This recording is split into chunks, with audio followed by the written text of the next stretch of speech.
కేంద్ర ప్రభుత్వం ప్రవేశపెట్టిన సూపర్ జీఎస్టీ కారణంగా పేద మరియు మధ్యతరగతి ప్రజలకు ప్రత్యక్ష లబ్ధి చేకూరిందని వర్మ తెలిపారు. పిఠాపురంలోని ఒక ప్రైవేట్ షోరూంలో సూపర్ జీఎస్టీ అమలుపై ఆయన తనిఖీలు నిర్వహించారు. ఎలక్ట్రానిక్ వస్తువులపై జీఎస్టీ 28% నుంచి 18%, గృహ ఉపకరణాలపై 5%కి తగ్గించబడినట్లు ఆయన తెలిపారు. సుమారు ఇన్ అండ్ యావరేజీ 15,000 రూపాయల ఆదాయం ప్రభుత్వం కల్పిస్తున్నట్టు అయింది.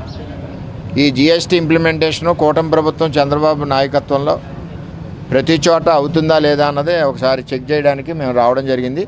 క్లారిటీగా ఏ ఐటెంకి ఏదైతే రూల్ ప్రకారం జీఎస్టీ పర్సెంటేజ్ తగ్గించారో దాని ప్రకారం పాత రేటు ఆఫ్టర్ జీఎస్టీ రెడ్యూస్ ఉన్న కొత్త రేట్లు కూడా షాపుల్లో పిఠాపురంలో అన్ని చోట్ల ఉన్నాయి. ప్రజలను కోరేది ఏంటంటే మీరు వస్తువు కొనేటప్పుడు ఇది వరకు మీద తగ్గాలి కదా, జీఎస్టీ పర్సెంటేజ్ ఇంత సబ్బులకి జీఎస్టీ పర్సెంటేజ్ ఉంది, షాంపూలకి జీఎస్టీ పర్సెంటేజ్ ఉంది, మరి ఇవన్నీ రెగ్యులర్గా ఇళ్లలో వాడే వస్తువులే కదా, ఇవన్నిటి మీద పిల్లలు స్కూల్ బుక్స్కి జీఎస్టీ పర్సెంటేజ్ రెడ్యూస్ చేశారు.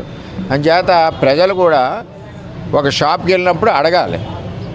షాప్ యాజమాన్యాలు కూడా కరెక్ట్గానే చేస్తున్నారు. దీనివల్ల కొనుగోలుదారులు ఎక్కువయ్యారు. ఎందుకంటే రేటు తగ్గించడం వలన పేదవాడికి అందుబాటులోకి వెళ్తుంది. ముఖ్యమంత్రి గారు కేంద్ర ప్రభుత్వం ఇచ్చిన ఈ అవకాశాన్ని కూటమి ప్రభుత్వంలో ప్రతి పేదవాడికి ఉపయోగపడే విధంగా ఈ జీఎస్టీ పర్సెంటేజ్ ఏదైతే తగ్గించారో ఇది అప్లికబుల్ అయ్యేలాగా అటు అధికారులు ఇటు ప్రజాప్రతినిధులు అందరూ కూడా కలిసికట్టుగా పనిచేస్తూ, అదేవిధంగా వ్యాపారస్తులు కూడా వాళ్ళు తగ్గిన జీఎస్టీ ఏదైతే ఉందో దాన్ని క్లారిటీగా దాని మీద అంటించి మరీ కూడా చేస్తూ ఉన్నారు. ఇప్పుడు ఈ వైనాట్ షాప్, డొమెస్టిక్ షాప్, అన్ని రకాల సదుపాయాలు ఉండే షాప్కి వేళ వచ్చి చూసాం.